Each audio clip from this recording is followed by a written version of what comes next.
Everyone for joining us today. We're glad to be here. I've asked the gentlelady from Florida, Ms. Lee, to lead us in the Pledge of Allegiance. Allegiance to the flag of the United States of America and to the republic for which it stands, one nation under God, indivisible, with liberty and justice for all.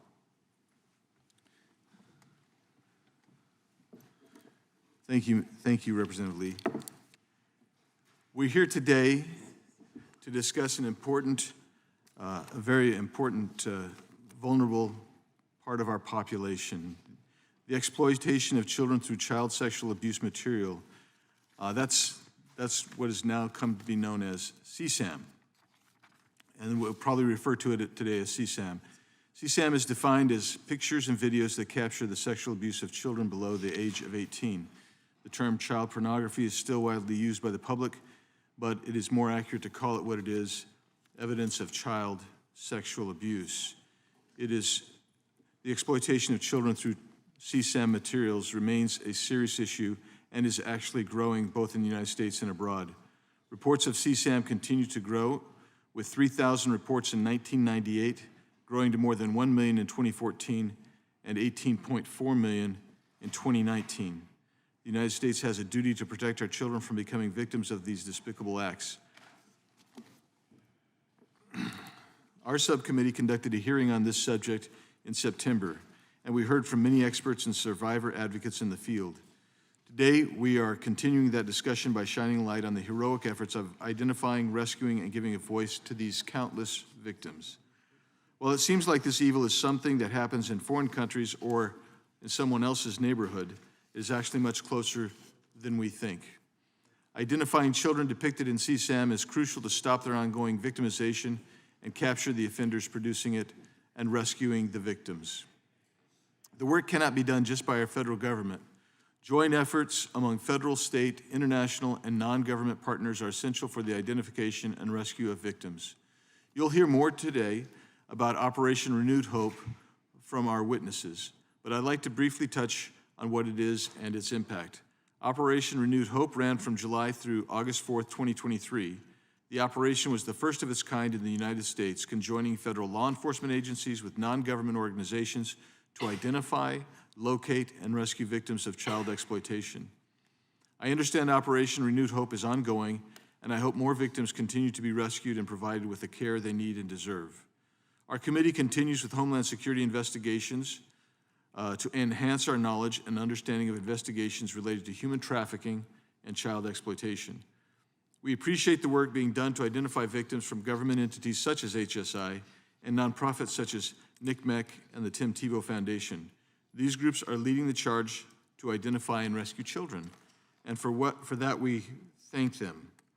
Sunshine is the best disinfectant, and it's the best way to rid the world of these predators who abuse and exploit children. We must bring attention to these innocent victims, these children who are living in the shadows, longing to be discovered and rescued. We must not shy away from hard topics and hard conversations. We have got to do better. This hearing is a continuation of efforts that we started last fall, and I look forward to doing more to protect children in the United States and abroad. And with that, I yield back, and I now recognize the gentlelady from Pennsylvania, Ms. Dean, for her opening statement. I thank the chairman, and thank you for convening this hearing, Chairman Biggs, and I thank the ranking member who could not be here, Sheila Jackson-Lee, because of her important work in this space. I thank her for asking me to sit in the chair in her absence. This hearing today on the identification of victims of child sexual abuse materials or videos or photos. I'm here as a legislator, as a member of Congress, but you might imagine I'm really here more importantly as a mother and a grandmother to 4 grandchildren. While the presence of child sexual abuse images and videos online is not new, it's not a new issue for this committee, the current scale and scope and complexity of the problem has now reached epidemic status globally, requiring a search for new solutions. The market for CSAM, child sexual abuse materials, sometimes I worry CSAM could be some other agency, but we have to say what it is. Child sexual abuse materials far exceeds existing resources necessary to bring purveyors and consumers of the images to justice. Moreover, we have yet to fully address the quantum of resources and the manpower necessary to identify and rescue child victims of these heinous crimes. The internet and digital devices have become the tools of the trade for child predators, including those who produce, process, and distribute child sexual abuse material, or groom, extort, or coerce children to produce images and videos themselves. Perpetrators of this repulsive set of crimes frequently operate with impunity, recording the commission of unthinkable acts on their young victims and trading the images for sport, often knowing that their identities and locations are cloaked behind a wall of encryption. Identifying all victims seen in child sexual abuse materials is of the utmost importance. Behind these images, videos, and live streams are children who may still be the victim of continuing abuse and suffering, hoping to be found, hoping to be rescued. While Congress certainly has the authority to enact more federal legislation, victims and survivors need help today. That is why we must fully support the various federal initiatives and partnerships already in place to help identify, locate, and rescue victims. In other words, if members of this body truly care about the safety of our children, truly care about CSAM victims and the need to prevent the victimization of more children, we will provide the necessary resources, the funding to law enforcement and to nonprofits who are in this critical space. We have to support prosecutorial offices, everybody who is on the front line, and there are so many of you, and I'm thanking you for being here today. For example, the Internet Crimes Against Children, ICAC, task forces have become essential to investigating crimes committed against children on the internet and identifying victims. Although this program enlists the service of more than 5,400 law enforcement agencies and prosecutors' offices, task force members are often stretched to a breaking point due to resource shortages. Task force members face the arduous task of reviewing thousands of images a year, searching not only for some clue about the identity of the child depicted in the image or their location, but also for the location of thousands of IP addresses that uploaded, downloaded, or shared the images online. At the same time, task force members must sift through thousands of tips received through the cyber tip line at the National Center for Missing and Exploited Children and determine which tips are actionable. It seems clear that we must evolve our focus to stress more on the victim-centered prosecution. Although that will require dedicated additional resources, law enforcement should not have to choose between rescuing children and finding criminals. As I said, as a member of Congress, as a grandmother, I thank each of you witnesses for being here today, and I thank you for the work you do. It must take an extraordinary toll on you. We have all a responsibility to all of our children and to eradicate every form of child exploitation. I hope that through your experiences and advocacy and work, today's conversation will lead to victim-centered solutions. And I yield back. Thank you, Mr. Chairman. Thank you. The lady yields back. I now recognize the gentleman from the ranking member from New York, Mr. Nadler. Thank you, Mr. Chairman. Let me start by saying that Subcommittee Ranking Member Sheila Jackson-Lee sends her regrets. She was delayed as a result of her own primary yesterday on Super Tuesday, but is on a flight to D.C. as we speak. Thank you, Mr. Chairman, for holding this important hearing and for shining a light on efforts to combat the sexual exploitation of children. Law enforcement experts and victims advocates have reported that advancements in technology have led to an explosion of child sex abuse material, known as CSAM, available and distributed online.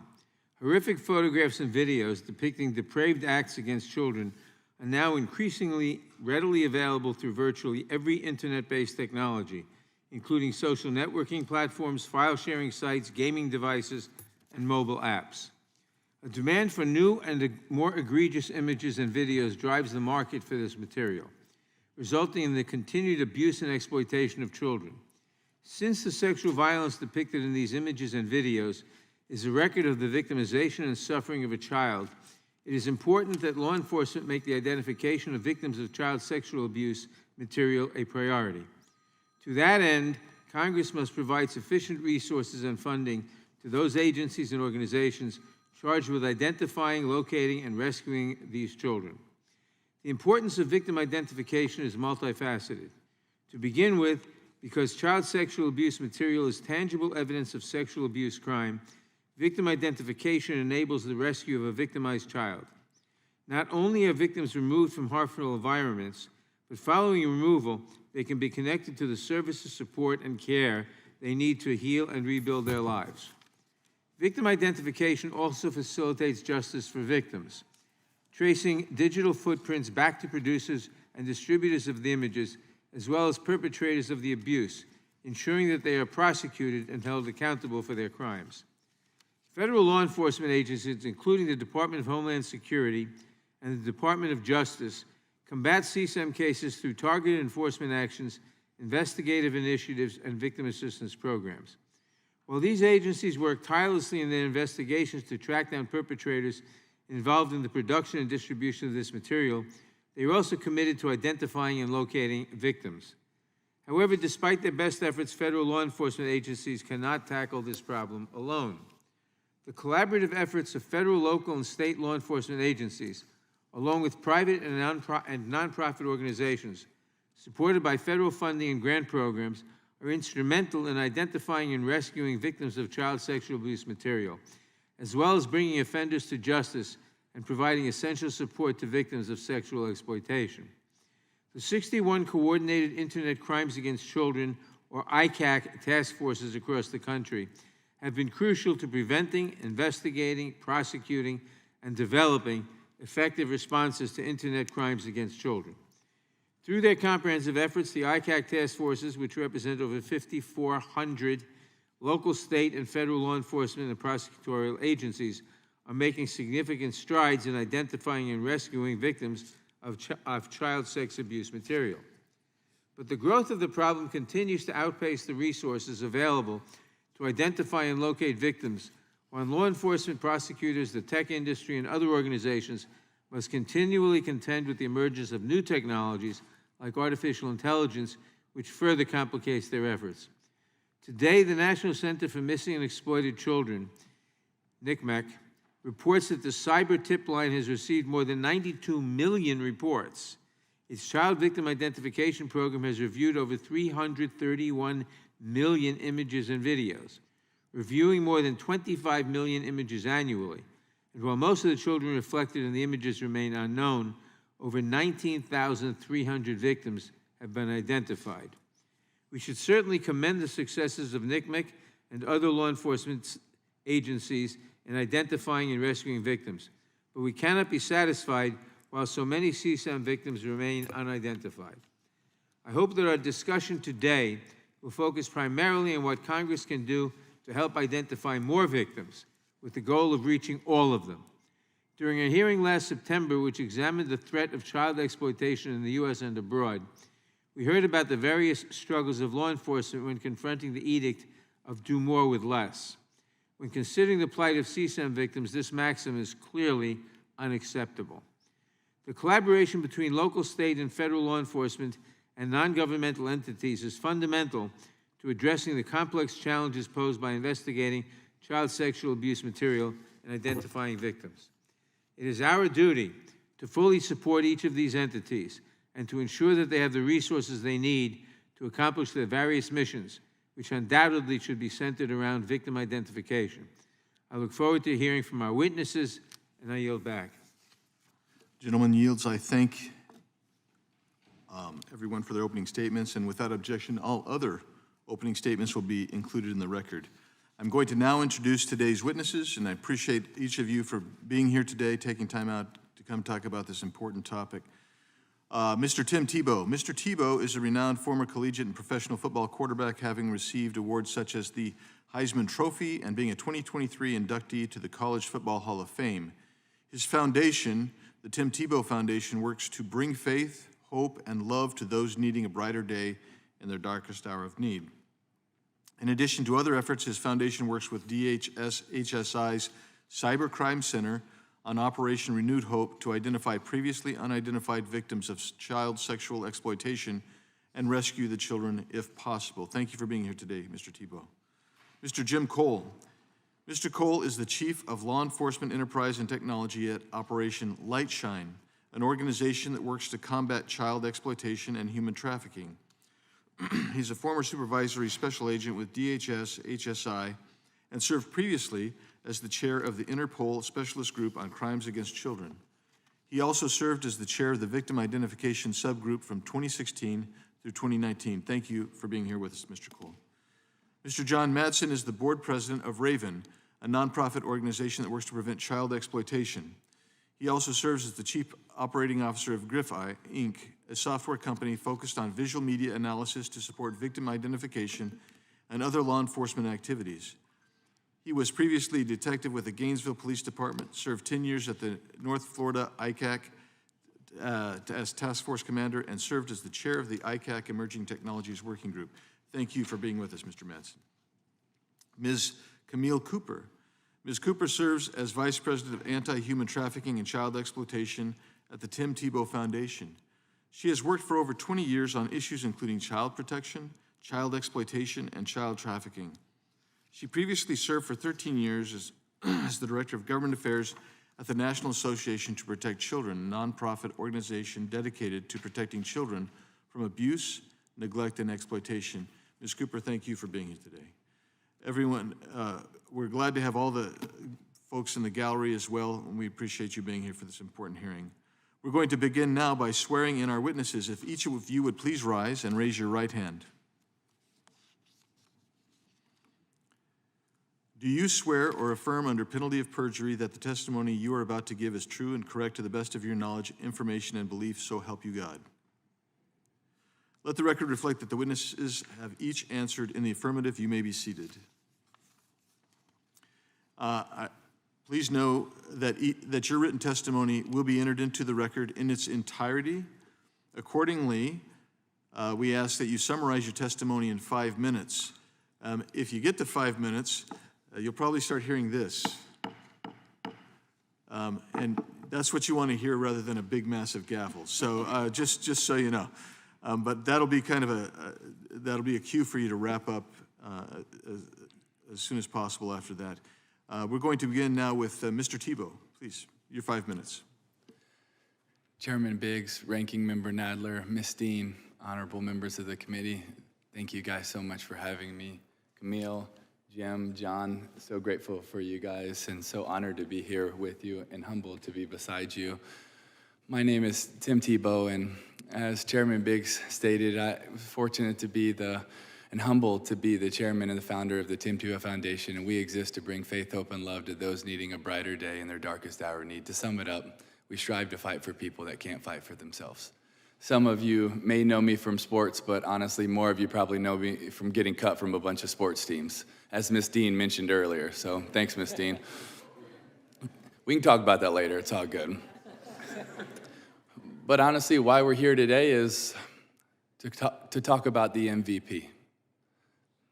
Not the MVP I chased most of my life. Couldn't get, by the way, but chased. Not the MVP most of you are probably thinking, no, not the most valuable player.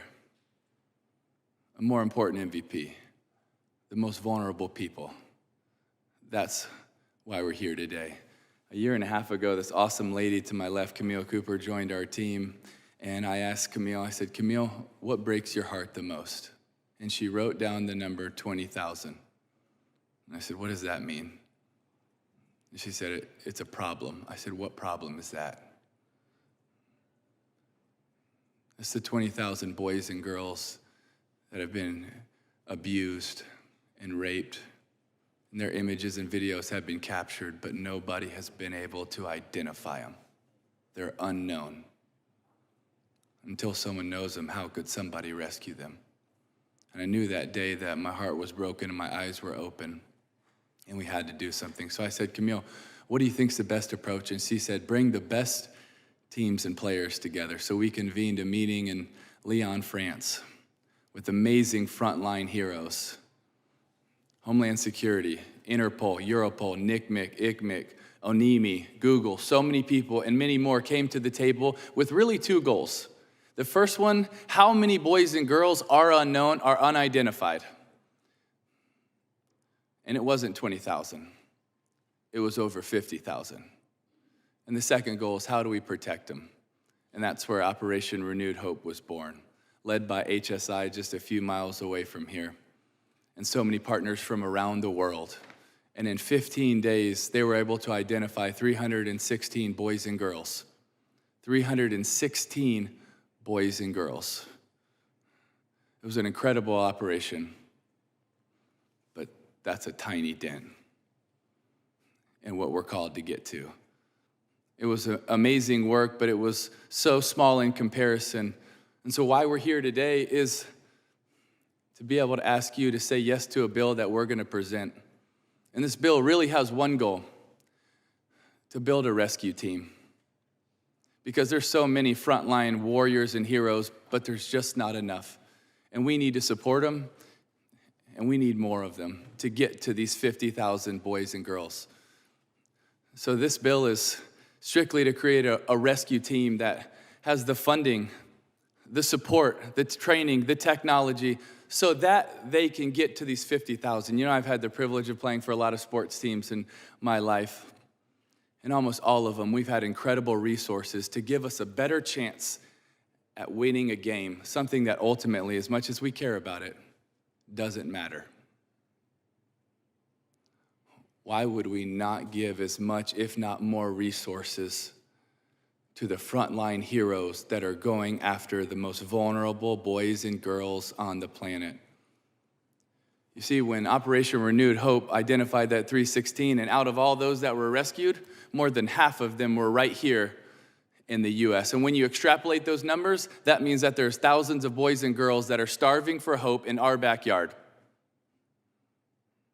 And we have the chance to bring hope to those that are starving for it, if we're willing. But honestly, my words will probably fall flat today. So instead of hearing from me, I would rather you hear from one of my heroes, a young girl who went through extreme abuse for 7 years. And almost every night she got raped for 7 years. And in the middle of her abuse, this is what she writes.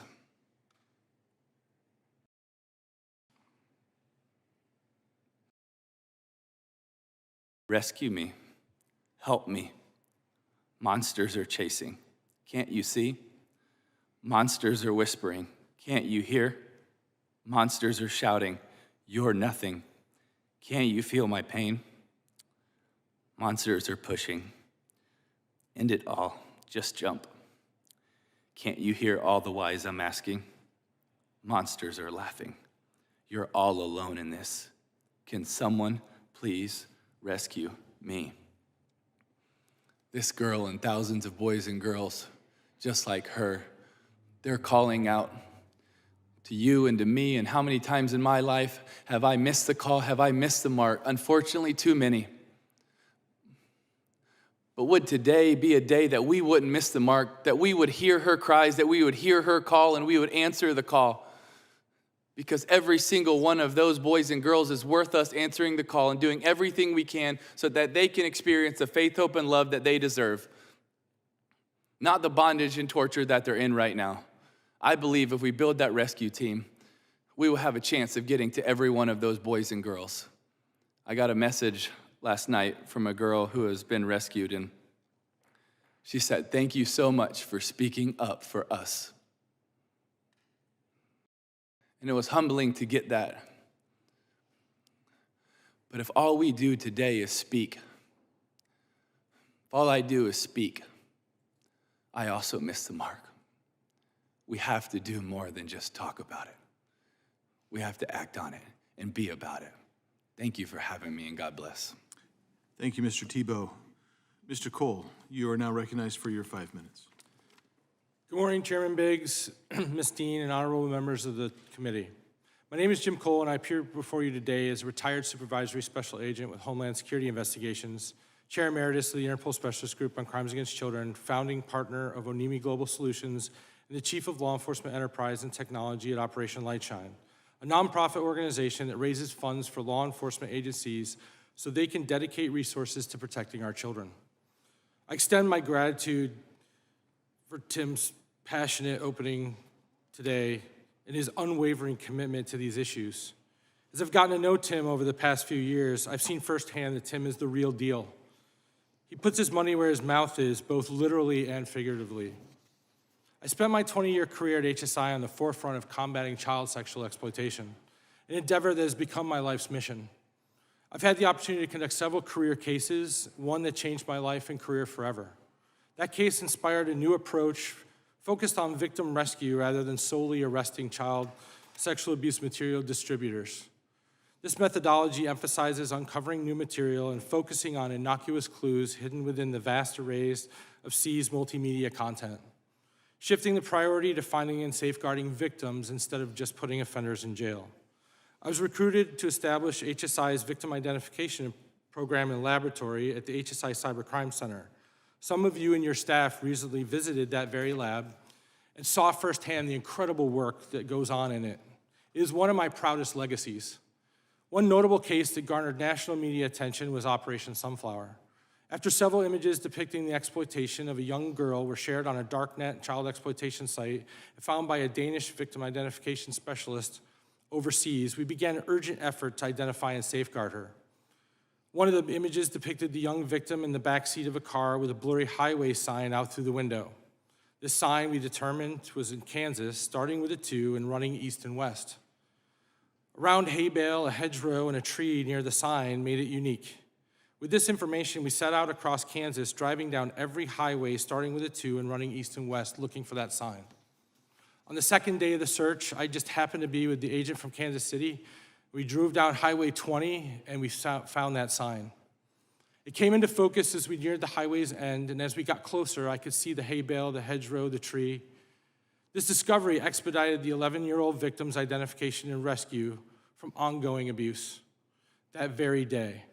From the discovery of the CSAM on the darknet to the child's rescue, only 13 days had elapsed. During my 7 years running the program and lab, I had 4 personnel conducting victim identification. It's not near enough. As Tim stated earlier, there are tens of thousands of unsolved series, unidentified victims out there who are waiting on us to safeguard them. There's already an incredible and successful blueprint to increase victim identification personnel within HSI and support our nation's military veterans at the same time. We need to look no further than the HSI HERO program to see the path forward. I've submitted a document laying out a viable strategy for consideration. Victim identification requires global collaboration. Every case I worked in my 20 years had a global nexus. Offenders do not care about lines on a map. The horrific rape of a 3-year-old girl is memorialized on video by her own father, and in minutes is available on a darknet child exploitation site with over 1 million members. In under an hour, that child's worst moments are downloaded by thousands of offenders around the globe. In 24 hours, that number is tens of thousands. Interpol plays a vital role in victim identification through the International Child Sexual Exploitation Database. The platform brings together victim identification experts from over 68 countries in a secure collaborative portal, enabling real-time collaborative analysis of unidentified CSAM. This global collaboration is crucial for swiftly identifying and rescuing victims. However, the system is old and requires updates to enhance its effectiveness. Shortly, you'll hear from my colleague and friend John Madsen, who will address resource constraints in combating child exploitation. I'd like to briefly contribute to this topic. After retiring from HSI in March, I joined Operation Lightshine, a nonprofit working with Tim and TTF at OLS. We empower law enforcement with necessary funds, resources, technology, and training to fight CSAM and human trafficking via our Intercept task forces. We secure private funding to equip local and state agencies with essentials like detective salaries, vehicles, forensic tools, and the resources they desperately need but lack funding for. The mission of OLS underscores the glaring shortfall in federal support for this crucial battle. OLS should not have to exist. The proposed funding for the creation of victim identification specialist positions with HSI represents a critical investment in the nation's efforts to combat child sexual exploitation. By leveraging the skills and dedication of our veterans and equipping them with the tools and training they need, Congress can significantly enhance our ability to protect children from exploitation and abuse. We urge Congress to support this vital initiative, which will only aid in the fight against child sexual exploitation, but also provide meaningful career opportunities to those who have served our country. Thank you for your time and attention. Thank you, Mr. Cole. Appreciate your testimony. Mr. Madsen, you are now recognized for your 5 minutes. Chairman Biggs, Ms. Dean, and distinguished members of Congress, Thank you for the opportunity to testify today on a Voice for the Voiceless CSAM identification. Having dedicated the majority of my career to investigating crimes against children, it is truly an honor to be here today and to advocate for resources for the men and women in law enforcement who are still on the front lines. That is the very purpose for which Raven was created, through the collective experience of its members, to educate and advocate at the highest levels of government for the resources necessary for our Internet Crimes Against Children task forces, to give attention to those who are not heard and to a voice to those who cannot speak. Raven's mission statement is to transform the nation's response to child exploitation, and today it is my hope that the opportunity to increase law enforcement's response is seized. The Internet Crimes Against Children Task Force is a nationwide DOJ program that has supported state and local agencies with funding, training, and investigative tools since 1998. The ICAC program is authorized through the Protect Our Children Reauthorization Act and remains an impactful force in the fight against child exploitation. The ICAC Task Force program successfully unifies the jurisdictions of nearly 5,500 agencies and 11,600 investigators, examiners, prosecutors, and educators covering the entire United States. As a detective with the Gainesville, Florida Police Department, I had the privilege of being part of the Internet Crimes Against Children Task Force for 12 years as an investigator, forensic examiner, and for the last 10 years as a task force commander. Through that capacity, I was privileged to have the opportunity to co-create a statewide annual training conference, plan and execute nearly 50 multi-agency undercover operations, 8 CSAM categorization operations, 2 victim ID operations, in partnership with Homeland Security, the National Center for Missing and Exploited Children, and Interpol, and implement a multi-year effort to adopt an overall victim-centric approach in CSAM investigations through training and funding support. Victim identification is central to all investigations. And for most cases where a child has a connection to the offender, that relationship and identity is discovered within that investigation. The problem arises when CSAM images and videos are shared between offenders who did not create them and had no connection to the victim depicted. In those situations, the government becomes the listed victim, and for reasons such as backlog and staffing issues, it is often that no further effort is taken to identify the children in the pictures except for a submission to the National Center. Outside of individual state and local agencies, Homeland Security and FBI both maintain victim identification units and support requests for victim ID assistance. Since 2002, the National Center for Missing and Exploited Children has acted as the national clearinghouse, maintaining a database of known and unknown exploited children, with over 100 analysts assigned to identifying victims at different stages of media review. The Child Victim Identification Program is a critical piece of the U.S. domestic effort, maintaining a repository of the most horrific images and videos beyond what you can imagine. Through the ICAC investigative and operational standards, all ICAC task forces and affiliates are required to submit their CSAM files to NCMEC's Child Victim Identification Program. This, in turn, allows NCMEC CVIP analysts to continuously compare incoming information against unsolved cases in a central location. Unfortunately, the process is cumbersome and dated. That is why I ask that you support the Report Act and COSMA so that the necessary authority can be given to allow for online and immediate submission of CSAM material for review and action. An equally important group are the victims we know exist yet unable to discover without additional funding to support long-term staffing and support.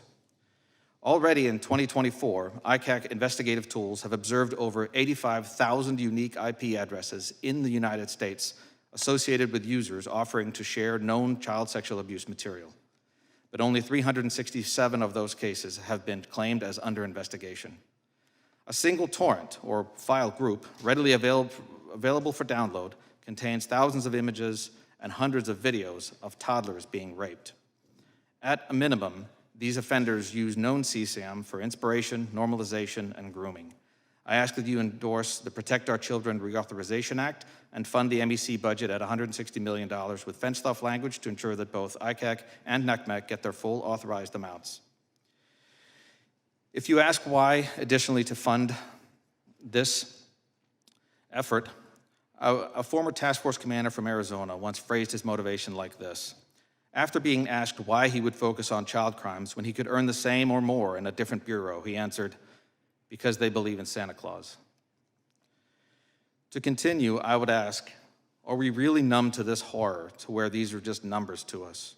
Are we really unwilling to rescue those who live in it? Is that the America I enlisted to serve, and are those the ideals we swore to uphold? In this world, there are causes worth fighting for, regardless of the pain, worth sacrificing for, regardless of the risk. There are moments that define us as people and society, and this is one. Please fund the ICAC task forces. Thank you. Thank you, Mr. Madsen, for your testimony. Now, I recognize Ms. Cooper for her 5 minutes.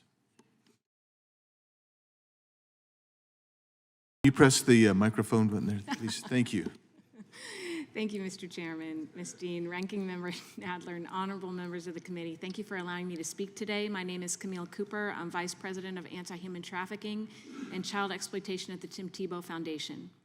You've heard about the MVPs today. You've heard Tim talk about how important these unidentified children are. You've heard Jim talk about how important HSI and Interpol are. And you've heard John talk about how important the ICACs are. But today I want to talk about how important you are. In 2008, my former boss, Greer Weeks, and Flint Waters sat at this very table before this same subcommittee, and they showed you a map filled with red dots. Those dots represented 500,000 offenders sharing images of infants and toddlers being raped and tortured. They explained to the world that if left unchecked, this illicit market demand for the rape of children would result in new victims. They asked you to establish and support the ICAC task forces, and you did. There are now 61 ICAC task forces in every single one of your districts, and they've arrested over 134,000 child exploitation offenders. And according to the research of Dr. Michael Burke, we know now that 85% of those offenders also have real victims. They're actually contact offenders. As investigations increased, so did forensic demands, and this created a backlog that in some agencies was 2 years long. In 2009, Somer Thompson was abducted on her way home from school, and she was raped and murdered. Her little lifeless body was dumped in a landfill. But her death was preventable because her murderer's laptop sat on an evidence shelf for 2 months. And on the desktop of his laptop was a file called Toddler Insertion, and it was the rape of a 3-year-old girl. At that time, that acted as a catalyst for Homeland Security and Special Operations Command and the organization that I was previously with, Protect, and we created a solution with all of you here in this committee called the Hero Child Rescue Corps. It was this committee and the members of this committee that wrote both HERO Acts. Tens of thousands of children have been rescued as a result of that, so we thank you. This brings me to why we are here today. Just as we predicted in 2008, as investigations increased, images that had never been seen before also increased at an alarming rate. It's important for you to know how this happened so that you can appreciate the importance of why we're here. I'm going to take you upstream, past the distribution of the images to the source of the actual abuse. For decades before the internet, the only way to know if a child was being sexually abused was if that child actually disclosed. Reports of sexual abuse in the United States have 2 tracks. If you are raped by your neighbor, your case goes to law enforcement. If you are raped by a parent or a caretaker, your case goes to social services, and you get a social worker instead of a cop. This is a diversion program for child rapists, and it was established in federal law in 1974 under the Child Abuse Prevention Act, under the Social Security Act. For child sex abusers, this law acted as an incentive to grow your own victims so that you wouldn't go to jail. Thanks to the dedicated work of the National Center for Missing and Exploited Children, we now, for the first time, have a glimpse of who's actually producing these images. And the most startling finding in their research was that most of the images are being produced by fathers, family members, and child offenders within the child's circle of trust. You can see from this, one of the charts over here, that chart over there, is that these offenders are people in your communities. These are your neighbors. These are people you work with. Maybe you play golf with them. This is your daughter's best friend's father that you send your daughter over to their house for a sleepover. These are the offenders we're talking about. And that is why victim identification is so critical, because these offenders have come out into the light of day for the first time in history. We don't have to rely on children's outcries. We can follow the digital trail of evidence right to the child's doorstep, and we can rescue them. Congress has recently held a lot of hearings around tech accountability, and that's incredibly necessary and important, but I would be remiss if I missed the opportunity today to highlight one company that is doing this well. It's Google. They have a dedicated victim identification team within their company, and they are literally rescuing thousands of children, and they need to be a model for how tech companies in this country do this work. You've heard Jim and Tim talk a lot about Interpol, and you're probably wondering why we're asking you to support a database in France. The Interpol ICSA database is the most important database because not all US victims' abuse images are going to be found on U.S. offenders' computers. The father that rapes their child in Ohio is going to send that image to someone in Germany or Brazil or Italy. And it's the work of those international law enforcement agencies, when they catch that offender and do the forensics on their computer, that they're going to find American victims. And all those new victims' images from countries around the world go to Interpol. They have a world-class training program, and they have the best analysts in the world, but they simply don't have enough of them. They've been overrun, and they need our support. Homeland Security Investigations is the most well-positioned law enforcement agency to support the work of Interpol's ICSA team.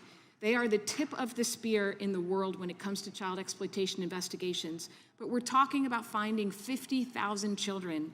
It's a city of children that we need to go find. And they're fighting with a platoon. They need a brigade. We have 3 important requests for you today. 1, as Tim said, we need to build a rescue team. We need dedicated, specially trained victim identification analysts, and we need hundreds of them. We need to invest in their training, and we need to give them the absolute best tools that we have to go rescue these kids.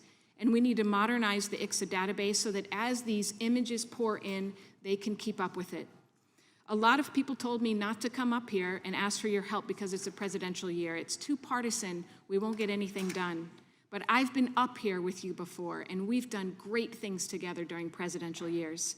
So I would just ask that everyone put their partisan differences aside in the pursuit of saving lives. These children need all of us to fight for them on one team, one mission. Let's go rescue these kids. Thank you for your opening statement. Now it's time for member questions, and I recognize the gentleman from Florida, Mr. Gates, for his 5 minutes. Thank you for holding this hearing, Mr. Chairman. And I'm intrigued by this concept of a rescue team. And it seems like HSI, Homeland Security, is the preferred partner there. And I want to delve into why, because in this Congress, we had an FBI agent sitting right where you're all sitting right now, Steve Friend, and he was working these cases in our beloved Florida.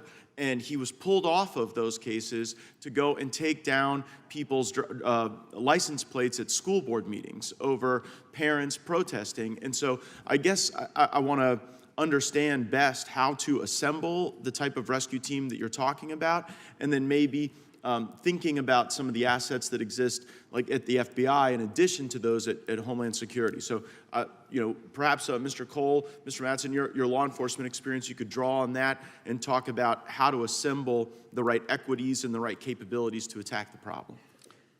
Yes, Mr. Gates.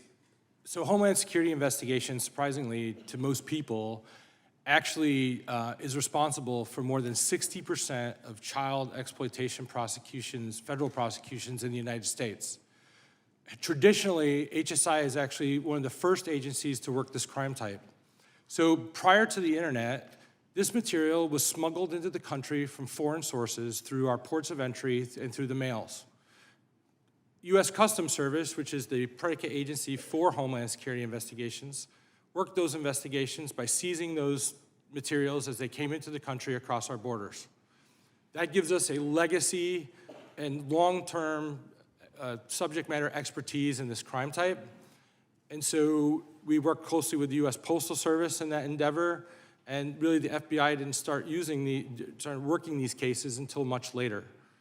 Yeah, but we're in a different era now. As Ms. Cooper's laid out, we've got to follow that digital footprint right back to the source so that we can make these rescues. And I guess I'm a little worried about Homeland Security because I'm holding this Inspector General report that analyzed how they're dealing with the number of unaccompanied children that are coming over the border. And I mean, in 16% of these cases, Homeland Security isn't even doing the documentation for where they're placing children. And we have over 8,000 children that we don't even know where to put them, that are in the custody of Homeland Security now. Mr. Madsen, do you have a perspective on maybe how to pull together the right equities to build the type of rescue team that we're discussing? Thank you, Mr. Gates. As the former task force commander for North Florida, we worked very well with a lot of peer agencies within all the way from the Panhandle down to Rockledge, which was the area that I covered, both from federal and state and local, so between FDLE, FBI, and HSI. And we felt that was the appropriate way to collaborate and to work on these types of cases, with the ability to prosecute federally when needed, or at the state level when needed. And I just think we can, as the subcommittee with oversight over a lot of these equities that they're trying to pull together, we can give them the right encouragement and the right authority to do that. I've also been reviewing this Stanford Internet Observatory report on identifying and eliminating CSAM in generative machine learning training data and models. And I'm sort of interested in how AI interfaces with all this, because the report seems to say it's really troubling when you have these child exploitive materials that are part of the training models for AI, but the report goes on to say maybe it's AI that will help us do what Ms. Cooper is charging us to do and get to the core of the problem. And so, to any of you here, how do you see AI interfacing with both the perpetration of these crimes, but also perhaps the investigations and the prosecutions and the resolutions of them? Yeah, I'm happy to take that answer. A couple things are really important to understand about AI. You have AI for good, right? So you have some tools that have been developed that are changing the game in terms of being able to find and locate these kids. And it's really important that we allow law enforcement to use those tools. But AI can be used for bad, too. So you have some nefarious people on the web that are taking pictures of your child's Instagram account, your child's face, and they're adding nudity and unclothing those children and then extorting those children. So the times have changed where a child doesn't even need to be taking selfies anymore. They can just have a soccer page or a gymnastics page up, and you have these pedophiles, trolling them and extorting them. The one thing I think that's really important, I think Congress has a role to play in this. There are ways to determine between a fake image and a real image, and that technology needs to improve. It needs to be invested in. There are watermarks that need to be required by Congress. So any company that is developing an AI tool needs to have a type of watermark so that law enforcement, as they're reviewing these images, can really distinguish between the fake and the real. I'd love to follow up with you on that. Mr. Chairman, I have a couple unanimous consent requests. I seek unanimous consent to enter into the record the OIG Inspector General's report on some of these unaccompanied children at the border. Without objection. And I further seek unanimous consent to enter the Stanford Internet Observatory publication into the record as well. Without objection. And just, Mr. Tebow, last time I saw you in person, you were beating my Knowles in Tallahassee. So while I know this is a very challenging dynamic, it's good to see you again in person. Go Knowles. Good to see you as well. I can't repeat the last part, but I guess, sorry, I'm not sorry. I don't know. Gentleman's time's expired. Now recognize the ranking member of the whole committee, Mr. Nadler, for 5 minutes. Thank you, Mr. Chairman. Mr. Madsen, you were once the commander of the North Florida Internet Crimes Against Children Task Force. What type of cases did your unit investigate, and what percentage of your cases were related to the identification of child sexual abuse material victims? So the type of cases that we dealt with was anything that had child exploitation and the internet related originally. But computer forensics, proactive file sharing investigations, also undercover chat type investigations. People may be familiar with the show To Catch a Predator, similar to that type of setup. We did a lot of those investigations, a couple of human trafficking operations as well. And how many law enforcement officers were under your command, and how many officers were dedicated to the identification of victims depicted in child sexual abuse material? So the task force covered about 220 so investigators that were connected to the task force at some varying levels of FTE or hours per week. There was a distribution between there of prosecutors and examiners and investigators. Specifically for victim identification, victim ID is sort of a subset of regular investigations. You do what you can as you're investigating a crime, certainly if you have to, if there is a physical victim involved in it. But I would say that we had no people at the time solely dedicated to identifying victims within images or movies that weren't related to the active case that we're No people solely dedicated? Not solely, no, sir. Okay. Do you believe that your task force had the resources and funding it needed to carry out its mission, particularly in identifying child sexual abuse material victims? I believe that we could do a lot more with more resources and more funding. We had the funding we had, and we made do with what we had. And in terms of buying equipment for people, We got the best prices we could to be able to afford as much rollout as possible. In a perfect world, how much bigger a budget would you want? For the entire ICAC program or for the MEC budget? What you do, yeah. So a calculation was done by another Raven member that put it around $500 million per year. Compared to what now? Right now, I think ICACs are authorized at around 60. I believe that we get, the ICACs get about 32, 34 million. You get about 32, 34, and you could use 500. That would be to include actual staffing that year over year. The problem with grant funding is if it's not certain that you will get it year over year, agencies are hesitant to hire people on its basis. I see. Why is it important to dedicate investigative resources to identifying the victims depicted in child sexual abuse material? I believe it's the reason we do the job to begin with. And what can Congress do to help law enforcement identify victims depicted in child sexual abuse material more often and more effectively, and beyond giving you a bigger budget? I think the two keys is the ability to conduct more investigations at the front lines. And the second piece is the international and national cooperation. Well, the first piece means a bigger budget. Does it mean anything else? Yes, sir.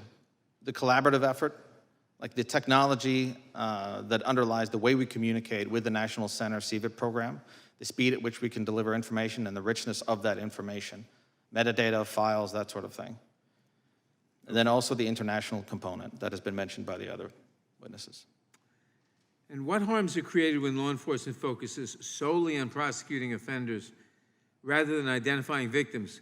What are the benefits of shifting to a focus on victims when it comes to combating child sexual abuse material? Well, for one, I believe it is our obligation. Certainly the benefit is that we're able to extract that victim from the ongoing abuse that they might be experiencing. But additionally, I believe it is our obligation and the primary reason we do the investigation.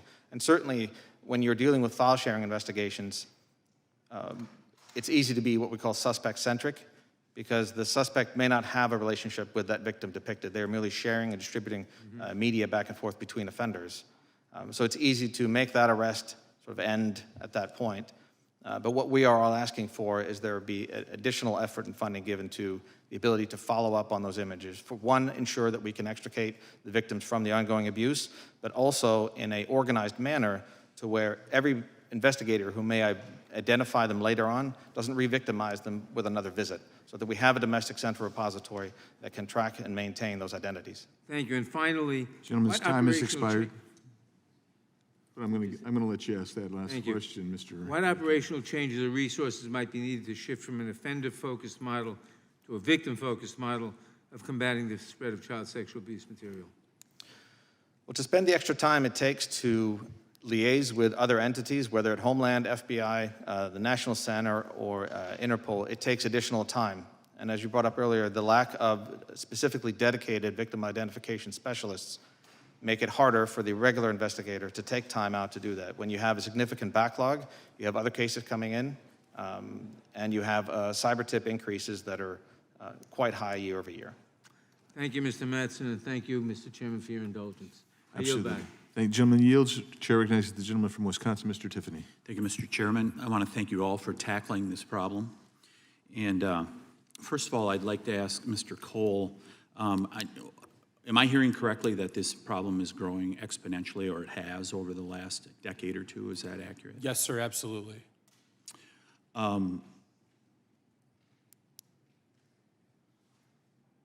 In regards to, I believe it was Ms. Cooper that cited Google as really making some efforts to get after this. Why has Snapchat become so prevalent in the spread of CSAM? Because Snapchat's a platform that's very popular with children. And so any platform where children will congregate, offenders will also congregate. Ms. Cooper, so this is growing, and we're trying to get to the enforcement end of this, correct? Is there something missing in society that we're not getting to the root of this problem? What is driving this? Are there other efforts that you, so I want to thank you for what you're doing here and the efforts that you're putting forward, but is there a root problem here that we really need to get after also? I'll answer that briefly and then hand it over to Timmy. I think that there's some recent research that was done by one of the largest medical journals, and there's a myth that people think that if you are sexually abused as a child, particularly as a boy, that you're going to grow up and become an offender, right? And that's actually not true. Boys that are survivors of this are probably less likely to become offenders than the general population. But there's one study that was a longitudinal study. It was actually studied over, I think, 60 years. And what they found was that the increased risk is actually physical violence against boys. So boys that are beaten up in childhood tend to have a much higher risk of sexual offending. But I'm going to go ahead and let Timmy answer the rest. Well, if I could, I just want to touch on what was just mentioned and why Homeland is so important to this. So for those 50,000 boys and girls, when they're doing an investigation, they have no idea where that is. They have no idea if that is in Jacksonville, Florida, if it's in Minneapolis, if it's in Chile. And so why Homeland Security working with Interpol is so important is because of all the SAC offices and the 93 attaché offices and the Interpol working in 68 countries and so many countries working together is wherever that leads, they have the opportunity to then act on the other end. And if not, then the boundaries and jurisdiction stop you from being able to follow where that lead is. And that's one of the reasons why Operation Renewed Hope is so successful, is because they have so many people from all over working together to wherever that leads. They have the opportunity to be able to rescue a boy and girl and maybe put a bad guy away. Mr. Cole or Mr. Madsen, do you believe there should be changes made to Section 230 of the Telecommunications Code? I think liability, or the lack of liability on the tech companies is troubling. I think that I understand the provision and why that was created, but what it's turned into is something it was not meant to be. And when platforms can turn a blind eye to the content, then that's troubling. And so I think we need to have regulation that requires that the tech companies are searching for and protecting children who are on these platforms. If the same things were happening in a physical world environment, then we would shut that down. There's all kinds of things that would happen. But because it's in a virtual space and because of Section 230, parents are helpless to hold anyone accountable. Mr. Chairman, we heard the same thing months ago. Perhaps it was in this subcommittee, perhaps before the full committee, where we heard from that a vice president for Facebook was deliberately evading the law to enable illegal immigration into this country. And we continue to see this where there's these great concerns, and Mr. Gates touched on it just briefly, that our intelligence agencies are failing us here in America. Whether it's the FBI, the Department of Justice, or others, they are simply failing America and going after these problems. And I give great credit to the four folks that are before us today for making a positive impact in regards to this. But the FBI and DOJ, rather than going after Catholics in various dioceses around the country, rather than going after school board members, they should be going after these type of people. This should be a priority of theirs, and it's not. Thank you all for joining us today. Gentleman's time has expired. Chair recognizes now Ms. Dean for her 5 minutes. I thank you, Chairman. I thank you all for your powerful testimony, and I can't stop thinking about the toll it must take on you personally to do this work, and so thank you for that. I know you convince us that the children are worth it. They're worth rescuing. So, Mr. Madsen, maybe I could start with you.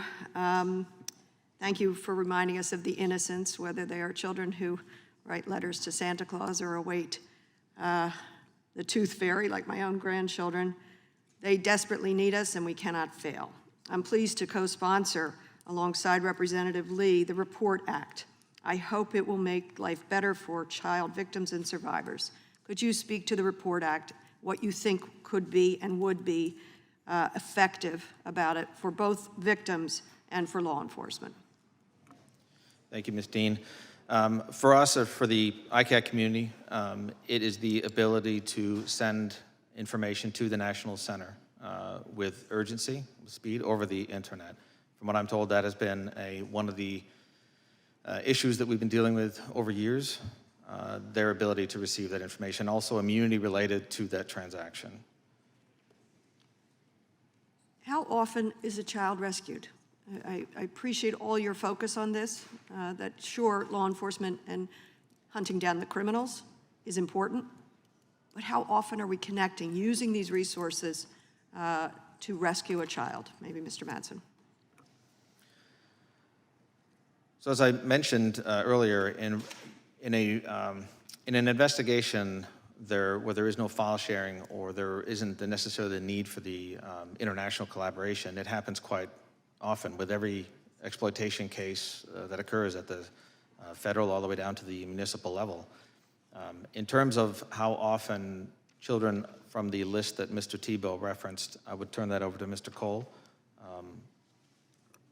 So in the 7 years that I ran the victim identification program and laboratory at HSI, when I first started, I went into our systems in a manual way to figure out how many child victims we were rescuing annually as an agency. In the start of 2011, we rescued 262 child victims. It seems like a lot, but it's nothing. The following year, when we implemented things like Project Vic and other technology and a focus on identifying and rescuing children instead of only arresting offenders, we saw that number go up dramatically to a little over 1,000 victims in a year. Currently, we rescue anywhere between 1,000 and 1,200 victims a year just from HSI. That's globally, that's all over the world, but the vast majority of those child victims that we rescue are right here in the United States. Thank you for that. I heard your estimate of what is needed, $500 million a year in a sustained way, not year after year deciding and tweaking and reducing and not, instead of the 32 to 34 million a year. Mr. Tebow and Ms. Cooper, what do you say? Give me the takeaway. What specifically is needed from Congress? And maybe you could blend into that, Ms. Cooper. I'm intrigued by what you said about Google. What do you want us to do? More than words, what do you want Congress to do? So right now at C3, there are 10 victim identification specialists, right? These are the best of the best. These are like the Pro Bowlers at what they do. There's 10 for 50,000. That's what we're asking for, is to build that team. What if we had 100? Now, how successful could all the rest of the teams in ICAC be if there was people that were nonstop being able to identify these boys and girls, and then all the amazing frontline warriors were then able to once they're identified, go rescue them. If we built that team, and we were able to modernize the ICSA database so that it's not 22 years old, but it's something that is modernized so that it speeds this process up, I just think the backlog we would get to be able to get to so many kids so much faster. And I'll just tell one story to illustrate that. One of our team members was teaching at a school not long ago, and she was teaching about exploitation. And if this happens, please tell someone. And one of the second graders comes up and he says, "Where were you 2 years ago?" And that's the problem. Thank you. We're too late. Ms. Cooper? Yeah, I'm going to get really granular for you.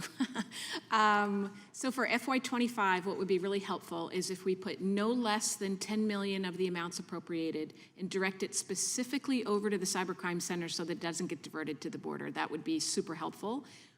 We also need 6 million. You have a statement on the record from Interpol, and they're asking for $6 million. I mean, that's not much, right? So they get funded under the Department of Justice's legal services bucket of money. So if we can take $6 million, in the report language and through a programmatic request and put it to the Department of Justice. But make sure you say specifically for the ICSA database, because again, we don't want it to get diverted. So those are the two things that would help us get started so we can start to build the rescue team. It's going to take us a little while to finish crafting the bill with HSI's technical assistance and obviously get that bill through Congress. But we can get it started by just putting everything that we need into the report language. And so that's what I would ask.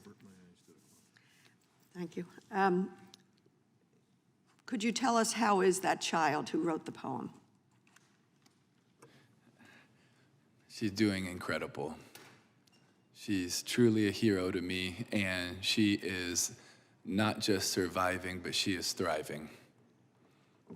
Tell her we're touched and we're happy. I yield back. Gentlelady's time has expired. Recognize now the gentlelady from Florida, Ms. Lee. Thank you, Mr. Chairman. Thank you for convening this critical hearing. And to all of our witnesses, we appreciate so much you being willing to be here today to help draw attention to this critical issue for us. The work that you do to advocate and represent the most vulnerable is so important, and we appreciate you being here. I've spent much of my career focused on this issue. As a federal prosecutor in the Middle District of Florida, I led the Child Exploitation Task Force, and now as a member of Congress, want to ensure that we are doing all of the things we need to do to support you in this important work. Ms. Cooper, I'd like to come back to you. We touched earlier on the Report Act. I'm very proud to be working on that legislation with my colleague, Representative Dean. You noted that there are, in fact, ways that we can work in a bipartisan fashion, even in an election year, and this is one of them. This issue is something that Republicans and Democrats all care about. Tell me about how the Report Act and the legislation you're developing with HSI will help you combat this problem and rescue more children. Yeah, the Report Act is a really important bill because it helps really modernize the process of submission to the National Center for Missing and Exploited Children and allows them to build in some technology solutions so that they can handle the volume of images that they're receiving from the field. But it also makes it easier for law enforcement in the field to be able to transmit those images. I think right now they're mailing them in, so we're on the Pony Express over here, but we should be able to use an API in the cloud and solutions like that for NCMEC so that they can keep up with the volume. So it's a really important bill. Another important bill is the Project Safe Childhood Reauthorization Bill. So that's also a really critical bill because it prioritizes child rescue. So that's another good bill. It's in front of you. It already passed the Senate. It's bipartisan. In terms of our legislation that we want to work on, obviously we're working with you. Thank you so much for stepping forward and taking the lead on this. We're looking forward to working with you. And what we're going to do is we're going to authorize, just like we did for the Hero Child Rescue Corps, we're going to authorize a rescue team, and we're going to house it over at Homeland Security because they really are the best. Thank you. And Mr. Tebow, I'd like to return to you, please. You mentioned Operation Renewed Hope. One of the things I think is important that we convey today is a sense of whether there's urgency to this problem. Would you share with us a little bit more about that project and why it is important that we take action now as Congress? Well, because so many boys and girls, just like this sweet girl, are waiting, and they're suffering, and they're going through the worst days of their life, and so many people are watching it and replaying it and memorializing their worst moments, or they're going through it. This girl was going through it every single night. That's why there's urgency. But one of the things that I love so much about Operation Renewed Hope is it was so many people putting the mission above the credit. It's HSI, is Interpol, it's NCMEC, it's so many people, it's so many countries all coming together for it. And I love that because our fourth non-negotiable at our foundation is there's power when we come together. And so many reasons why we don't is because we're so worried about the credit, not the mission. But if we put the mission first, which is these boys and girls, then I believe we would come together and we could find a solution. And I think this is a really great example of so many people from all over the world putting the mission first, putting the kids first. And I love what they called it, Operation Renewed Hope. Because how many of these boys and girls right now do not have hope? They do not have any hope. You know, and I'm not just talking about the way we use hope in our society of I'm flipping a coin, I hope it lands on heads, or I'm wishing upon a star. No, I love using the biblical definition of hope, to look forward with confidence, expectation, and anticipation. How many of these boys and girls do not get to look forward with any form of confidence, expectation, or anticipation because they believe their tomorrow is going to be just as bad as today, but maybe because of all of us, because of all of you, maybe one day they'll be able to look forward with true confidence, expectation, and anticipation. That's why I love the name Operation Renewed Hope. Well, thank you, Mr. Tebow, and your family for your commitment to this very important issue. Mr. Cole, I'd also like to direct a question to you. Earlier, I know we've had some comment about, we obviously have a very serious problem with unaccompanied children and the southern border, but would you please explain for us the distinction between HSI and Border Patrol and how that operationally is different and separate? Yes, thank you for that, a chance to clarify. So Homeland Security investigations are the special agents, the criminal investigators. We are not down at the border. We're not the folks that are handling that specific issue. That is a different agency, although under the umbrella of Department of Homeland Security. And so it is important for that distinction because HSI is really at the forefront of child exploitation crime, and we are extremely technically savvy. Our cyber crime center is outfitted with some of the best tech in the world, and our victim identification lab was outfitted with some of the best tech in the world to focus. It's just really an issue of the personnel resources. That's where we're falling short. And just to give one perspective in this kind of global issue for the United States, if you look at our counter-drug budget, just for 2023, that budget was $42.5 billion with a B. If you look at the amount of money that's spent from the federal government to combat child exploitation, it's under $200 million. Look at the disparity there. And I would argue that the two have a correlation. The victims of this horrendous crime of child exploitation, I have personally met these victims. I personally stay in touch with several of the survivors of these cases. When they're not brought out into the light, when they don't have a chance to heal, then what happens? Oftentimes, they turn to substance abuse issues to deaden the pain, to survive, to cope. Also, when you look at the issue of human trafficking, and even for child exploitation, narcotics are utilized as a mechanism to control and subvert our victims. And so there's a correlation. If we just peeled off $1 billion, I mean, what we could do with $1 billion would absolutely blow your minds. Thank you, Mr. Chairman. I yield back. Thank you. I've been very lenient with the time today. So, Appreciate it. Chair now recognizes the gentlelady from Georgia, Ms. McBath. Thank you very much, Chair Biggs. And to our ranking member, Sheila Jackson-Lee, who's not with us today because she actually won her primary. So we're so glad to have her back again. But thank you for holding this hearing today. And, you know, I'm a mom to my core. So our children are one of the most vulnerable groups in our global community, and it is our job to do everything that we can to protect them from the evils of this world. So I want to thank every one of you on the panel today. You are truly to be commended for your passion and your willingness to serve the most vulnerable in our community, which is our children and children globally. And I do want to say, Mr. Tebow, thank you so much. I bumped into you last night, and yes, I was starstruck. But thank you so much for using your celebrity and putting it for the good of our children, to the use of protecting and serving our children. I can't think of anything that is more honorable and admirable. It is our job to do everything that we can to track down, arrest, and prosecute anyone who would want to cause them harm and exploit our children in any way. A step in the right direction is developing well-tested and well-researched identification technology and procedures to help us identify the children in CSAM.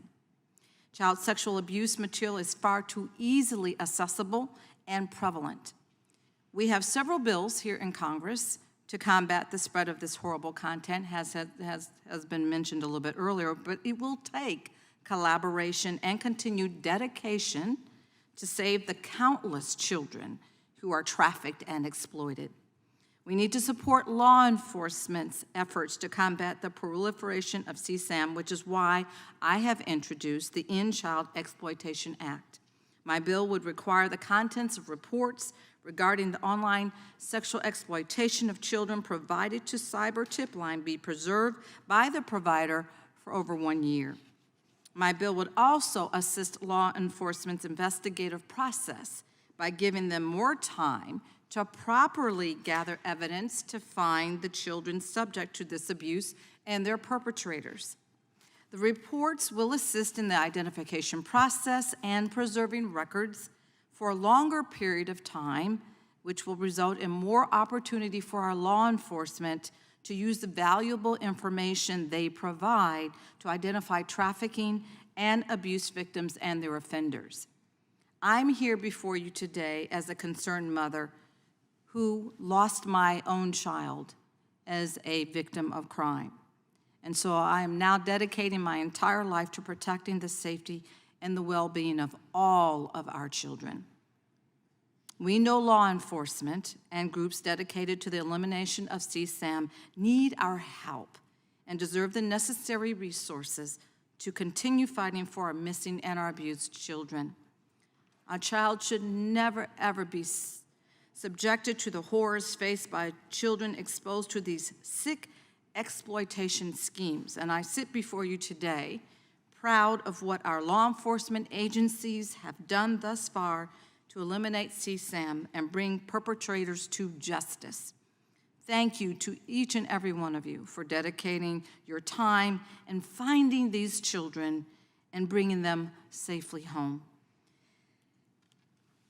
Mr. Madsen and Mr. Cole, my colleagues and I, we are here to make sure that law enforcement has what it needs to be successful in these tasks. But Mr. Madsen, as now a retired commander for North Florida Internet Crimes Against Children Task Force, can you explain the differences between proactive and reactive investigations? Thank you, Ms. McBath. Generally, we refer to reactive investigations as those that come through a normal channel, such as the cyber tip line, a 911, dispatch centers, any call for service that arrives on the detective's desk to follow up on. Proactive investigations are those that are self-initiated by that detective when that detective has time, such as file sharing type investigations. The numbers I referred to earlier with about 86,000 IPs that are offering CSAM material right now, that would be a proactive investigation to begin the identification process of who the user is. It would also be undercover operations where you're investigating solicitations of a minor or a parent. Okay, thank you, and I'm going to try to take liberty for a second question. Mr. Madsen, how often do Internet Crimes Against Children Task Force members conduct reactive investigations? How Reactive often? would be daily, constantly, due to the influx of leads that come from the National Center and from their local jurisdictions. The proactives are the first ones to suffer. Thank you so much. I am out of time. I appreciate you. Thank you. Gentlelady's time has expired. The chair recognizes the gentleman from South Carolina, Mr. Fry. Thank you, Chairman Biggs, for having this today, and thank you to the witnesses for being here. This is an incredibly important topic that spans, it is bipartisan, it is not a black or white issue or a red or blue. It is an issue that this country should lead on, and we should continue to lead on. So I appreciate the work that you do and the advocacy that to the issue here today. Look, I in South Carolina, prior to my service here, I led a bill, and South Carolina was considered to be the most improved state in the country in dealing with human trafficking. And it is amazing when you look at the county where I live, Myrtle Beach, South Carolina. Myrtle Beach, Horry County is in the top 3 counties of reported human trafficking. It's in rural communities, it's in urban settings, it's everywhere. 30 million people worldwide, and of course the United States is no stranger to that. Here, we've talked about a lot of these important bills. I also have one, the Trafficking Survivors Relief Act, which would allow victims of human trafficking to tell their story and to really get to the perpetrators. Law enforcement love it. Victims' rights organizations love it. It unites somebody like a conservative like me with a liberal like Ted Lieu of California. That never happens. But this issue, I think you see great bipartisan support. So it's really important to focus on this, and what you said today was really impactful, particularly the note that you received, Tim. Tim, I'm going to turn to you real quick. In your experience at the Tim Tebow Foundation, how do you all partner with law enforcement. Explain to me like the process or the mechanisms in which you work with these gentlemen. Well, in a bunch of different ways. We believe in partnership, like I was sharing a little bit earlier. We believe there's power when we come together. We have 26 official partners, and we work with so many different forms of law enforcement in a bunch of different ways. Me and Jim are both heavily involved in intercept task forces, which there's 5 of them around the Southeast that are working on these exact crimes. We're so fortunate to be able to support C3 and HSI, Interpol, and so many different groups working together. So for us, it's more about a calling. When we feel called into it, we want to step in and find any way that we possibly can help. You know, and I would echo Ms. Macbeth's comment earlier about using your celebrity for good, and it's really important. I'm glad that you're doing that. What is the most crucial message to you that you would like to share to people across the country about preventing and identifying this material? I think it's hard to say what's one message, but what I would say is that every single person has a chance to make an impact. Every single one of us can make a difference. You know, every one of us has different gifts, different abilities, different platforms, different backgrounds, different opportunities to use it. You know, some are gifted in long-term restoration for people that are brought out of trafficking or exploitation to love on them really well. Some are trauma counselors, some are on the front lines like these amazing men, but we all have something to give, something to offer, and when we bring it and put it all on the table, I think special things would happen. Thank you for that. Ms. Cooper, I want to turn to you briefly. You talked earlier about steps, right? Things that we can do better. You mentioned a watermark on pictures, certainly funding, you talked about that. What are some other specific steps, or what are some pitfalls in our current legal structure that you think this Congress needs to address? You know, I think the most important thing is to talk about 2 things. One, you know, children are disclosing sex abuse, and they're not being believed. They're being put into a court system that just brutalizes them and doesn't believe them, gaslights them, sometimes puts them right back into the custody of their abusers. So we have to fix CAPTA. We have a diversion program for child rapists under CAPTA, and that needs to be fixed. We have to prevent that from continuing. So believing children, supporting children, and amending CAPTA. But we can't just rely on children's outcries, because most of the time they're intimidated, they're threatened, told not to tell, and some of them are subject to some really intense violence. Some of these images are really sadistic. So, the more that we can work on the child rescue side of this, the more children we can get to, and we don't have to wait for them to cry out. So we really need to do those 2 things together at the same time. Are there any areas where NGOs can maybe more effectively contribute to the collaboration between NGOs and government offices? Yeah, we see a lot of it. So, we're really fortunate to have some incredible partners like IJM and Operation Lightshine and HSI and Interpol and the Canadian Center for Child Protection. And so the one advantage to being able to partner with private NGOs is that we can move fast, we can flex, we can pivot, and we can meet the demands and the challenges as they come in. Government moves very slow, it's very bureaucratic. So there's an advantage to working, but we can't make arrests. We don't have arrest authority. You don't want to be putting CSAM in the hands of NGOs, right? So we don't want them to be doing the law enforcement part, but we can do the part where we can pivot, we can build technology, we can move quickly, and we can supplement them where they need it. The gentleman's time has expired.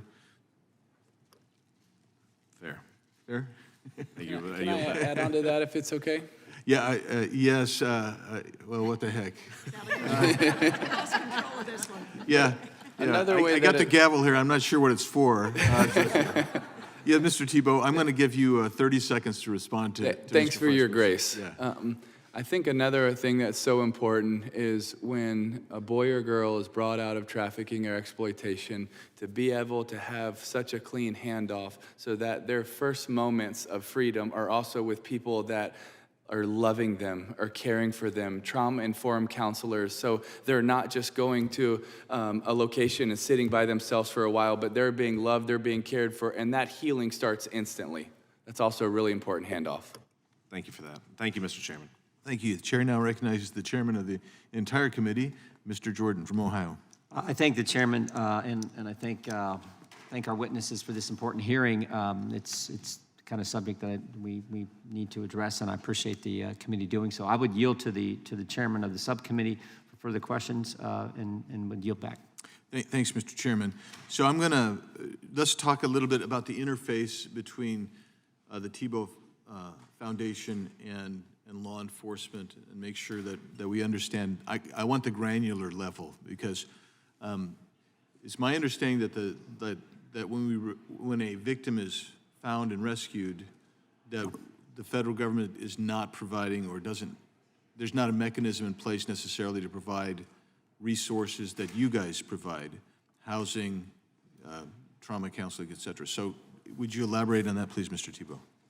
Yeah, it totally depends on the area, the country, the location. But yes, that is one of the things that we do our best to provide. We're fortunate with our team of partners to have 42 safe homes and 9 more in progress right now, where we're trying to care for boys and girls that have been abused, trafficked, or exploited. And that is something we're extremely passionate about. And it's also so important that handoff, where we can work side by side with law enforcement in doing that, so that there is an efficient handoff in that moment. And so you liaison with the law enforcement, they liaison with you, and they say, we have a child that we were going to rescue, and you guys are then able to step in and help out. Is that right? Yes, sir. With different law enforcement and different opportunities, not all the time, but if we have that opportunity to do so, then yes, sir. Thanks. Ms. Cooper, I want to ask you a question about CAPTA. So you said something that was intriguing. I know that in Arizona, for instance, that's where I'm from. So, if a child has been abused, not virtually, but certainly, that we find in real time, that child is taken from the parents. The child is actually charged with a felony and is not reunited with the parents. At least that's the normal plan. At least when I was representing children. So, my question for you is, what is the distinction between the federal law CAPTA and the state law that is providing essentially a hole in the law that is reuniting a victim with the abuser? Yeah, we have states' rights, right? So we have sort of a patchwork of state laws, and sometimes the states do it differently. They might pass a bill that allows them to have some nuance, but under CAPTA, under the Social Security Act, I think it's Section 629B. The states are required, if they receive CAPTA funding, to come up with what's called a state plan. And under that state plan, it requires reunification. So even if a child is raped in their own home, raped by their father, the father's removed and goes to prison, that's the best case scenario. When he gets out, he's allowed to petition the court to have custody of that child again. And if you can imagine being raped by someone and then being forced to have to go back and spend time with them, what that does to that child, right? So that is a loophole under CAPTA.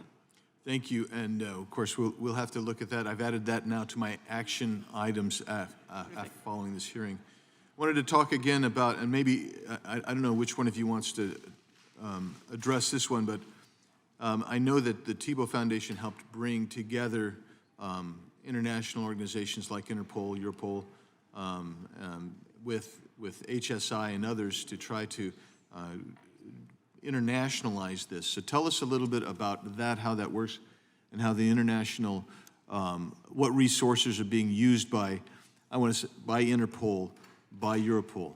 Well, with specifically Operation Renewed Hope, a lot of the victim identification specialists aren't allowed Renewed Hope, and so we're able to help bring all of those victim ID experts in so that they can work side by side, because if not, they wouldn't be able to have that collaboration team approach. So that's, with Operation Renewed Hope, that's a big area where we come into play, is bringing those victim ID specialists right here to C3 so that they can work together. Great, thank you. Thanks for that. I'm going to go now to Mr. Cole. I had a chance to go to the facility in Fairfax, and it's an incredible facility. And tell me about AI. I mean, I saw some demonstrations of AI and how some cases were resolved using AI. Please tell us how it's being used positively to resolve cases. Yeah, so artificial intelligence is incredibly important, and it's a broad term, as you're aware, but it's incredibly important to the fight against child sexual exploitation, because we are buried in an ocean of data, and both textual, visual, et cetera. I'm going to stop you right there real quick. Mr. Jordan, your 5 minutes has expired. Thank you. And now I recognize myself for my 5 minutes, and please continue with your answer. So we're buried in this ocean of data that is just impossible for human beings manually to go through, to find the relationships, to find the victims, to find the offenders. The goal of the Victim Identification Lab at C3, our mission statement, is to conduct advanced analytics on multimedia files of child sexual exploitation material to identify and rescue the child or children, identify and apprehend the offender or offenders, and identify and locate the crime scene. And it is a daunting task. There's so much that goes into that. There's in-depth data that surrounds all this material. So artificial intelligence is incredibly important, but it's also important to use it ethically. It's also important that we stay within the left and right guide limits that we've established and have accountability for that to use I am afraid of entities or governments that have outright banned the use of certain AI.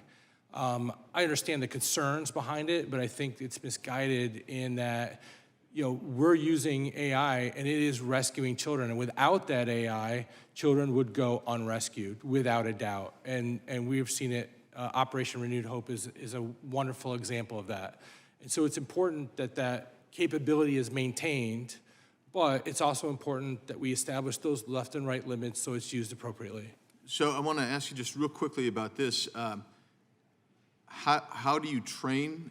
You don't even need to be specific about how you train. Let's talk about the number of people that you are able to train and the necessity at HSI that you think the numbers need to be for the victim identification team.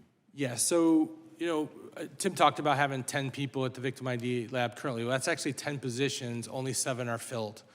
So there's really only 7 people that are currently working victim identification. And again, trying to solve day-to-day, the new cases that are coming in the 50,000. And they can't last very long. I mean, this is a 3 to 5 year position, I would guess. I did it my whole 20 years. I think everybody's different, and I think it's important to have, again, mental welfare safeguards as well. Sure. We've improved upon that dramatically, but it's important to scale that as we scale the personnel that would be working this. But, with only 10 positions at HSI conducting victim identification, we have 250 field offices around the country, right? They're in your districts, they're in your hometowns, they're out there of HSI agents, but they're working the cases alongside the ICACs, very much like the ICACs are. So they're mostly reactive. They don't have the time to conduct victim identification, nor oftentimes the training and the resources. The training, we would run a 2-week victim identification training course that I helped develop back in my time there. That's intense. It's an intense 2 weeks, but you can only get so many people into those courses, and they're expensive to run because of the equipment we have to issue those folks and software. Thank you. And Mr. Madsen, I met with some of your colleagues today, and there's been authorization, for instance, for $60 million for the ICACs, if I'm not mistaken, and that's been pretty consistent, but the highest you guys have ever actually seen appropriated is $34 million, if I remember that right. And how I was presented with some numbers which were different than your $500 million. I think the $500 million sounds like an ideal, but what can we do more short-term to just put some pedal to the metal on this? So obviously, for me, having dealt with budgets year over year through the DOJ program, the ICAC, having sustainable funding is the gold standard. Certainly, there could be earmarked funding to support one or more task forces briefly, but for them to really be able to benefit from that over time, to train people, as Jim mentioned, training somebody to do enhanced victim identification, like the stuff that he's talking about at C3 or at Interpol, it takes time. Getting somebody out of the office for 2 weeks, it's very, very difficult, generally. I think what we've asked for is numbers that are closer between the $120 and $160 million mark, and certainly hoping that we can get to that in the short term. But as you mentioned, the ideal number is much higher, and we fully understand that's an unlikely thing to achieve today. Thanks for that. And so I would just want to summarize real quickly. I appreciate, again, all the witnesses for being here and the members who are here to ask questions. I just want to, I'm looking here at my scrawled notes here that on action items, and I want to just go over those. And if I miss any, please catch me afterwards and tell me what else that you felt that we need to do. Number one is we're talking about making a potential markup of the Report Act so that we can make it go forward if possible. And I would say we want to make sure it's as clean and as close to perfect as possible. Second thing is to authorize with the requisite appropriations resources necessary to for the ID victims units and also to make sure we rescue and prosecute these perpetrators. Apparently, we also have some holes with the victims after they've been rescued, so we want to see if we can find that out. Number three would be to continue to highlight CSAM awareness to policymakers, influencers, and to the public. And then my own is I want to meet with Google to find out when the heck they're doing that seems to be right and see how we can make that a little bigger. And with that, I will just say that I have some documents to include. One is Interpol's Crimes Against Children Unit. I'd like to submit that for the record. And also a document called Childlike Global Child Safety Institute Report on child sexual exploitation and abuse victim identification. And so without objection, those will be admitted into the record. And with that, again, I thank everyone for being here today. And with that, the committee is adjourned.